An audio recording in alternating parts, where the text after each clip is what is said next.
ang dulas ng daanan dito, gawa ng mga sebo. Grabe. Ayan, nakikita nyo yan, sebo na yan. Ayan, sebo. Mga residente ng isang barangay sa Quezon City inirereklamo ang isang lutuan ng pares na sanhi di umano ng umaapaw na sebo sa kanilang mga kanal. Narito po tayo sa eskinita kung saan una itong nakunan ng cellphone video at inirereklamo nga ho ng mga residente. Narito ho yung kanal na binabanggit ng mga nagrereklamo na umaapaw po ang sebo at kung inyong makikita, aktwal. Meron pa hong mga marka ng sebo dito sa aking paanan. Sa totoo lamang, medyo nangangamoy pa ho hanggang sa mga oras na ito. Ang binabanggit pa ng mga residente, kapag daw umuulan, umaapaw ang sebo dito sa mismo kong kinatatayuan dahil nga ako bumabara doon sa kanal at sa drainage. Nang ilapit ng resibo sa lokal na pamahalaan, umaksyon sila para makumpirma ang sumbong. Sino ba dito usapin, sir? Pero hindi muna pinapasok ang mga inspektor dahil linis daw muna bago usap. Huwag po muna tayo maglinis, sir. Wala kayo maglinis po. Wala po muna maglilinis. Wala na maglinis, sir. Nang papasok na ng mga sanitary officer ang paresan,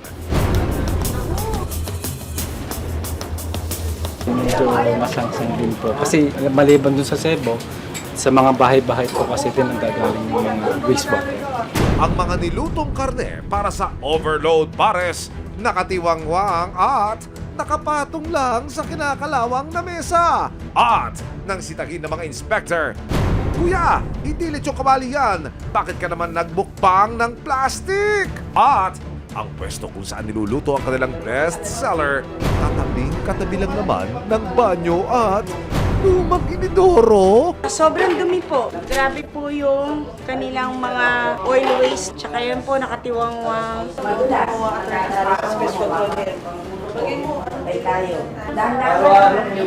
Sa gitna ng inspeksyon, makikita ang isang tauhan na may sinasalok sa gutter ng kusina. Pitchel-pitchel pala ng sebo ang isinasali niya sa drum na halos mapuno na. Mabaho yung drainage po. Sobrang ano po yan, unhealthy. Ang liquid waste po, dadaloy po yan sa ating septic tanks. Papunta po sa ground po. Sebo overload nga talaga. Hindi ano po yan. Dito lang po yan, di po lumalabas yan. Hindi po Kuya. lumalabas yan. Ang water po, abang po ganyan, naghahanap po yan kung saan po dadaloy. Ay hindi po, may septic tank po kami. Ayun Asan po yung po? septic tank po. Ang grease trap po nyo. Andun din po. Grease trap? Oh, yun. Hindi nyo nga po alam, di ba po? Yung mga mantika, sebo. Hindi po. Hindi po. Bale, Ano po yun? ang grease trap po, yung... para hindi masama sa drainage yung mantika, si grease trap po ang mismong nagsiseparate. Pinakahanap po namin.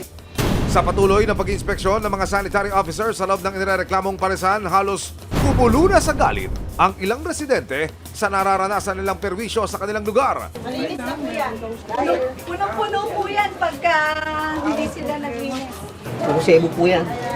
Lalo yan, pag umulan, umapaw. Ano po baksak na? Kasi ang butas yung ano lang naman, yung maliit. Maya-maya pa, dumating na ang nagpakilalang may-ari ng paresan. Sir, meron kaming MO. Ito yung vision order namin. So sir, aware po kayo ng reklamo po. May complaint po yun.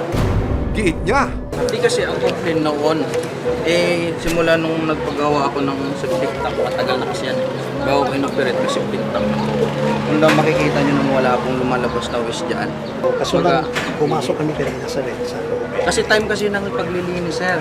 natuklasan ding walang kaukulang permit ang kanyang paresan. Pwede makita yung business card? Ano pa lang yun, ma'am, barangay permit pa lang. So yung, ilan po yung empleyado? Mga ano yun, ma'am, 24. Ang mga food handler o empleyado ng kanilang paresan, wala rin daw health permit at walang suot na personal protective equipment o PPE habang nagluluto. Yung health, ma'am, nilalaman na rin namin. So wala pa.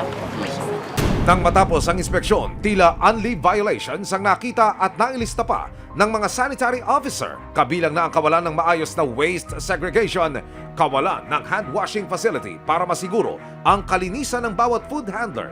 Sa ilalim ng Sanitation Code of the Philippines, pwedeng maipasara ang anumang food establishment kung wala itong kaukulang permit mula sa Local Government Unit o LGU.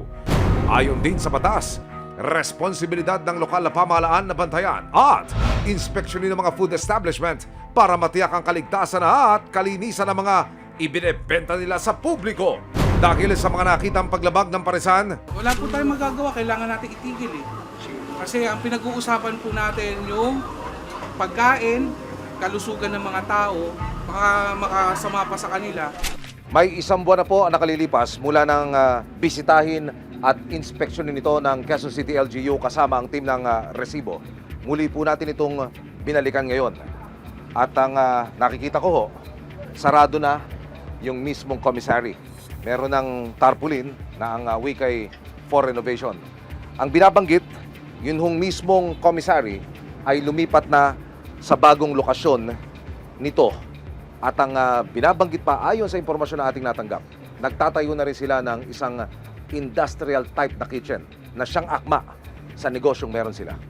Eto na po ngayon, sir, ipapakita ko na po sa inyo. Ito, sir, yung tinatawag na stock room storage po. Yan. Para po sa mga frozen po, nandito na po sila lahat ilalagay. Preparing table po. Dito po lahat ipiprepared ang lahat ng lulutuin. Kahit sino man yung pumasok po dito kung sakali at makita nila na maayos na, malinis na, binago na. Natuto po kami na tama naman po talaga po na dapat iayos.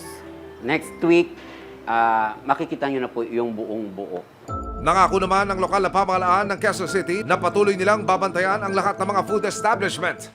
Kasabay ng paghahanap buhay tulad ng paresan na ito sa Quezon City, may mga responsibilidad na kailangang gampanan para masigurong ligtas ang customers at masigurong hindi makapeperwisyo ang kanilang operasyon sa ibang mga tao.